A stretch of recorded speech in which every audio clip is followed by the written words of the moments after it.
जय हिंद दोस्तों। बहुत सारे दोस्तों के ये इंक्वायरी आ रही थी जो हमने पिछला वीडियो बनाया था टेक्नीशियन को लेकर कि उसमें हमने सिर्फ क्वालिफिकेशन की बात की थी, मेडिकल स्टैंडर्ड की बात की थी और हमने सिलेबस की बात की थी। बहुत सारे कैंडिडेट ये कह रहे थे कि भैया एक बार ये भी क्लियर कर देना कि किस जोन से कितनी वैकेंसियां हैं, क्योंकि जो नोटिफिकेशन आई है वो कई पैरा पे आई है, कई पेज हैं। तो लड़का परेशान हो जाता है और फिर उसको छांटने में भी दिक्कत होती है कि जो नॉर्मल वैकेंसियां यानी नॉन आईटीआई की हैं। और जैसा कि आपने थंबनेल में देखा ही भी है कि आईटीआई वाले अगर आए हैं तो वीडियो देख लें। बाकी ये जो नॉन आईटीआई वाले हैं, जो नॉर्मल कैंडिडेट हैं ग्रेजुएशन वाले, वो इस वीडियो को देखेंगे और फिर हम लोग बाद में निष्कर्ष में पहुंचेंगे कि आप कहाँ से अप्लाई कर लोगे। और हम इस विषय में भी बात करेंगे कि पिछली बार जब 2018-19 में टेक्नीशियन की वैकेंसी हुई थी तो कट ऑफ क्या क्या रही थी। तो सारी बातें इसी वीडियो में बात करेंगे हम लोग, ठीक। और अगर वीडियो ज़्यादा लंबा बनेगा तो फिर कुछ चीज़ों को हम लोग नेक्स्ट वीडियो में बात करेंगे, कम समय में आपको बेहतर जानकारी देंगे। यदि आप चैनल पर नए हैं तो वीडियो को लाइक करिएगा, चैनल को सब्सक्राइब करिएगा। जानकारी अच्छी लगे तो बेल आइकन ऑन जरूर करिएगा, क्योंकि दोस्तों आपको बेहतर जानकारी समय पे मिल पाए ये तभी संभव है जब नोटिफिकेशन ऑन की होगी। तो देखते हैं, पहले आपकी स्क्रीन पे दिख रही है अहमदाबाद जोन। अहमदाबाद यानी वेस्टर्न रेलवे, डब्ल्यू आर पे अगर हम बात करें कि जनरल की कितनी वैकेंसियां हैं तो जनरल की वैकेंसियां हैं 38। और ये हम कैसी बात कर रहे हैं, जो टेक्नीशियन की हैं, ग्रेड 1 सिग्नल की हैं और ये केवल ग्रेजुएट लेवल की हैं। ये केवल ग्रेजुएट लेवल की हैं, ग्रेजुएशन वालों की वैकेंसियां हैं। इनमें आईटीआई वाले, मतलब बिना जिनका आईटीआई है वो इसमें डाल सकते हैं, जो आईटीआई है वो भी डाल सकते हैं, लेकिन बिना आईटीआई वाले इसमें डाल सकते हैं, ठीक है। बाकी पोस्टों में आईटीआई वाले डाल पाएंगे, बिना आईटीआई वाले न डाल पाएंगे। तो जो बिना आईटीआई वाले हैं यानी नॉर्मल कैंडिडेट हैं उनके लिए डब्ल्यूआर पे जनरल पे 38 हैं, एससी पे 10 हैं, एसटी पे 3 हैं, ओबीसी पे 19 हैं, ईडब्ल्यूएस पे 4 हैं। टोटल यानी कितनी है तो 74 है। टोटल की दोस्त कितनी है, 74 है, ठीक। तो आप अब जिस कैटेगरी में हो आप उसी कैटेगरी में देख के, यदि आप जनरल कैटेगरी में आ रहे हो तो केवल आपके लिए 38 वैकेंसियां हैं। यदि आप एससी में आ रहे हो तो 38 प्लस 10 वो वैकेंसियां हैं। एसटी पे आ रहे हो तो फिर आपको मतलब ये सारी इंक्लूड कर ली जाएंगी। तो आप जैसे देख पाओगे, तो हमने बात की पहले की, यानी अहमदाबाद जोन पे क्या है, 38 वैकेंसियां होगी। अब हम लोग बात करेंगे अजमेर में। अजमेर में कितनी है तो आप देखोगे, अजमेर यानी नॉर्दर्न वेस्टर्न रेलवे, उत्तर पश्चिम रेलवे है, ठीक है। तो नॉर्दर्न पश्चिम रेलवे में जनरल में कितनी है तो 37 वैकेंसियाँ हैं, ठीक। अब हम बात करेंगे कि एससी में कितनी है तो एससी में 8 है, एससी में 8 है। एसटी में कितनी है तो एसटी में 3 है, एसटी में 3 है। ओबीसी में बात करें तो ओबीसी में 15 है और ईडब्ल्यूएस में बात करेंगे तो ईडब्ल्यूएस में 4 है। तो टोटल कितनी पहुंच जाती हैं तो टोटल पहुंच जाती हैं 57। कितनी पहुंच जाएंगी भाई, 57। और जो आप पीछे का हम नहीं बोल रहे आपको, तो आपको लग रहा होगा भैया पीछे का क्यों नहीं बता रहे हो। तो यहाँ पे देखो एक्स सर्विसमैन, एलडी वीआई, ये हैंडीकैप वालों की हैं, तो यहाँ पे कोई मतलब नहीं है। जो एक्स सर्विसमैन होंगे तो वो अपना खुद ही देख लेंगे, हम लोग केवल जो नॉर्मल कैंडिडेटों पे बात करें उनकी बात करेंगे, ठीक है। अर्थात तो अगर हम बात करें कि अजमेर जोन पे टोटल वैकेंसियाँ कितनी हो गई तो टोटल वैकेंसियाँ होंगी 57। अजमेर जोन में कितनी हो गई टोटल तो अजमेर में हो गई 57, ठीक। अगले जोन की बात करें हम लोग, अगला जोन आपके स्क्रीन पे Bangalore zone, south western railway, अर्थात बेंगलोर जोन की हम लोग बात कर रहे हैं। और इसमें ग्रेजुएशन वालों के लिए, नॉर्मल कैंडिडेटों के लिए जनरल में 22 हैं, एससी में 7 हैं, एसटी में 3 हैं, ओबीसी में 8 हैं और ईडब्ल्यूएस में 4 हैं। तो ये कुल मिला के कितनी वैकेंसियाँ हो गई तो साउथ वेस्टर्न रेलवे की हम बात कर रहे हैं और यहाँ पे वैकेंसियाँ होंगी 44। नेक्स्ट की बात करें हम लोग, कह रहा है भोपाल जोन पे, तो भोपाल जोन पे western central railway Bhopal zone, general की हैं 25, जनरल की हैं 25, एससी में है 7, एसटी में है 3, ओबीसी में है 12 और ईडब्ल्यूएस में है 4। यानी पूरी कितनी हो गई तो पूरी हो गई 51, 51। ये कहाँ की हैं, भोपाल जोन की हैं, भोपाल की हैं, ठीक। आगे हम लोग बात करेंगे, आप इसको राइट डाउन करते चलिएगा, क्योंकि हम राइट डाउन कर रहे हैं साथ साथ, क्योंकि अंत में निष्कर्ष निकलेगा कि कहाँ वैकेंसियाँ सबसे ज़्यादा हैं और आप कहाँ अप्लाई कर पाओगे। अब हम लोग बात कर रहे हैं भुवनेश्वर की, भुवनेश्वर की भुवनेश्वर में जनरल की देखोगे, जनरल की हर में हम पहले पेज पे पहले क्रम पे बात करेंगे, क्योंकि पहला ही क्रम नॉर्मल कैंडिडेट के लिए है। ठीक, तो भुवनेश्वर में जनरल की कितनी है, 5 है। एससी के कितने, 3 है। एसटी की 2 है। ओबीसी की है ही नहीं। और ईडब्ल्यूएस की कितनी है, 1। यानी यहाँ से कितनी है, तो 12 है। टोटल कितनी हो गई, 12। ये कहाँ की है, तो भुवनेश्वर की है। राइट डाउन कर ले हम लोग भी, भुवनेश्वर। आप भी लिखते चलिए भुवनेश्वर। अब हम बात करेंगे बिलासपुर। तो बिलासपुर में देखो जनरल के लिए कितनी है, 14 है। एससी के लिए 4 है। एसटी के लिए 2 है। ओबीसी के लिए 7 है। और ईडब्ल्यूएस के लिए 2 है। तो यानी यहाँ से कितनी हो गई, तो यहाँ से बिलासपुर से हो गई 29। कितनी वैकेंसियाँ हैं, 29 है। ठीक, अब हम लोग बात करेंगे अगले जोन की तरफ हम लोग चल रहे हैं।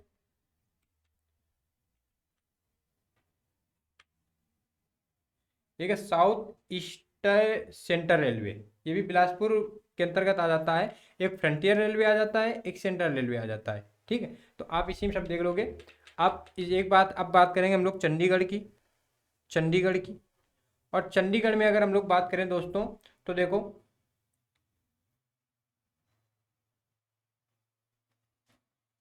जनरल के लिए 10 हैं। एससी के लिए 4 हैं। एसटी के लिए 2 हैं।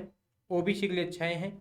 और ईडब्ल्यूएस के लिए 3 है। तो यहाँ से टोटल वैकेंसियाँ कितनी हो जाती हैं, तो टोटल हो जाती है 25। ठीक, आगे बात करें हम लोग चेन्नई से। आप देख सकते हो, या जो जोन आपको ज़्यादा अच्छा लग रहा हो, या पिछले यदि आपने फॉर्म भरा है आपको वो जोन बेहतर लग रहा हो, तो आप उस जोन का स्क्रीनशॉट भी ले सकते हो।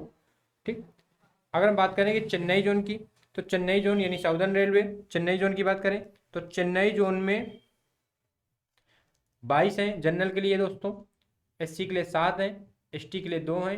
ओबीसी के लिए 12 हैं। और 5 किसके लिए हैं, ईडब्ल्यूएस के लिए। अर्थात टोटल कितनी हो गई, 48 हो गई।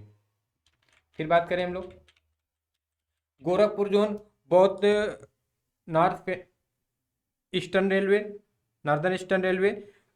गोरखपुर जोन, बहुत कैंडिडेट होंगे जो गोरखपुर जोन चूज कर रहे होंगे। तो गोरखपुर जोन की अगर हम लोग बात करेंगे तो देखेंगे पूरा कि गोरखपुर जोन में जो वैकेंसी है जनरल के लिए वो है 26।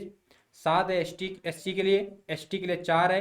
ओबीसी के लिए 16 है। और ईडब्ल्यूएस के लिए 6 है। अर्थात कितनी वैकेंसियाँ हैं, तो टोटल है 59। अब हम लोग बात करेंगे गुवाहाटी। बहुत कैंडिडेट हैं जो गुवाहाटी के लिए भी कहते हैं गुवाहाटी, क्योंकि वो पूर्वोत्तर भारत है, वहाँ की कट ऑफ अक्सर कम ही जाती है। तो गुवाहाटी में देखो जनरल के लिए कितनी है, तो 6 हैं। एससी के लिए 3। एसटी के लिए 1। और ओबीसी के लिए 2। और ईडब्ल्यूएस के लिए, सॉरी, ओबीसी के लिए 4, ईडब्ल्यूएस के लिए 2। अर्थात कितनी है, 16 है। ठीक, गुवाहाटी की बात हो गई। अब बात है जम्मू कश्मीर की। जम्मू कश्मीर की है, तो जम्मू कश्मीर में हम लोग देख रहे हैं कि कितनी आएगी, तो जम्मू कश्मीर में आएगी 14। जम्मू श्रीनगर वाली बात। जनरल के लिए एससी के लिए 5। एसटी के लिए 3। ओबीसी के लिए 9। और ईडब्ल्यूएस के लिए 4 आएगी। अर्थात टोटल कितनी हो जाती हैं, तो 35 हो जाएंगी। यहीं पे आप नीचे देख रहे हो कि कोलकाता जोन की हम लोग बात करेंगे। तो कोलकाता में बात करेंगे तो देखो कोलकाता में दोनों हैं, एक ईस्टर्न रेलवे और एक मेट्रो कोलकाता का। तो जो दोनों में आप ग्रेजुएशन वाले हैं तो देखो 24 और 3, 24 3 हो गई। यानी टोटल यहाँ पे जोड़ के फिर हम लोग ऐड कर लेंगे तो आप देखोगे यानी 24 3 27 है जो नॉर्मल कैंडिडेट के लिए। जनरल में 7 एससी में है, एसटी में 4 है, ओबीसी में 15 है और ईडब्ल्यूएस में 4 है। तो यानी टोटल कितनी हो जाएंगी, तो टोटल हो जाएंगी कोलकाता जोन से, देख रहे हो आप, 54 ऊपर वाले पे और मेट्रो वाले पे 4, तो 54 4 कितने, 58, 58 होंगे। ठीक, आगे हम लोग बात करेंगे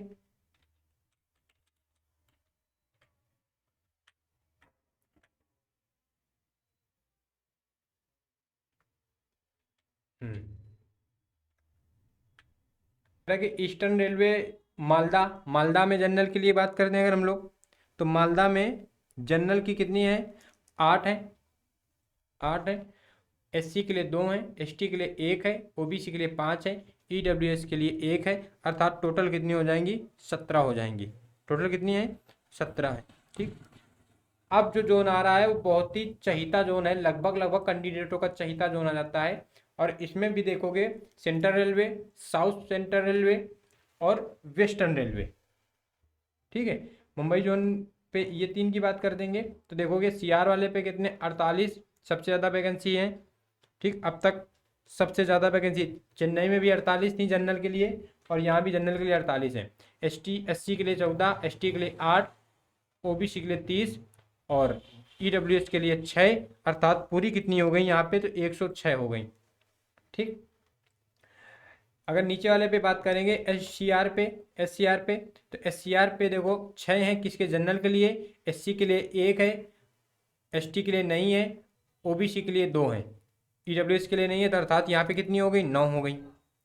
और ऐसे हम नीचे की बात कर देंगे तो नीचे कितनी हो जाएंगी 37 हो जाएंगी।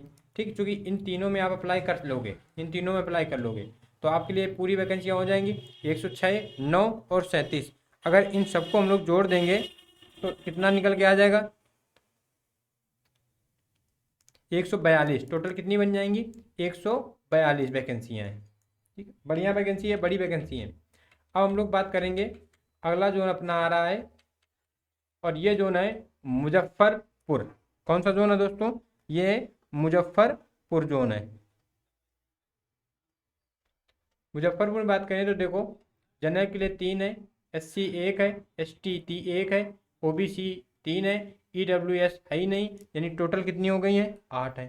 टोटल दोस्तों 8 हो गई हैं। फिर बात करें हम लोग पटना जोन, अच्छी खासी कटाव जाती है पटना जोन।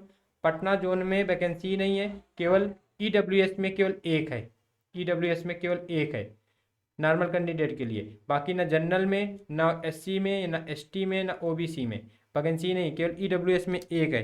तो पटना तो बहुत ही ज़्यादा खतरनाक है, केवल ईडब्ल्यूएस में 1 कैंडिडेट होगा, जो कैंडिडेट होगा बड़ा मेहनती, बड़ा भाग्यशाली होगा, पूरे में पूरे कट ऑफ जाएगी यहाँ तो देखना। आगे बात करें प्रयागराज, उत्तर भारत का मेरिट पे कटाव पे महारथ चक्रवर्ती जो भी बोल दो।